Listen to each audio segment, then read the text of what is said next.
Was one of the things on your bucket list to play twins, or are you actually a twin? Gorgeous. And thank you. Now, this is your first feature film, am I right? Yes, for theatre, yeah. When it came to the film, did you have a favourite outfit? Like, there's the navy, there's the red dress, there's the final fit where you're draped in the korowai. Did you have a favourite? My favourite is definitely the red dress, but more specifically the later quarter of the film when she gets to release some of the layers, because it's a heavy, big, long dress. But when she has to start getting agile, I get to release some of the stuff underneath, and that just let me play in it more, which was really fun. Yeah.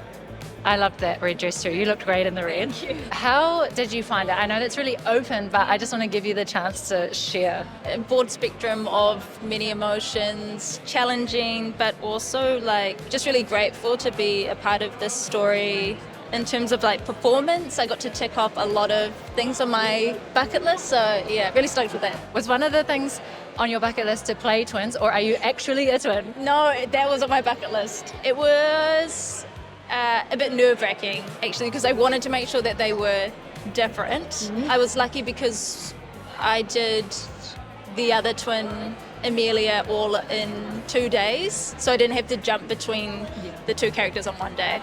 That would have been hard, I think. Can I ask, do you have a specific process to get into your characters? The one thing that I always do is I listen to a playlist before going to set, and then for the character, and then I listen to a playlist for me leaving to get out of character.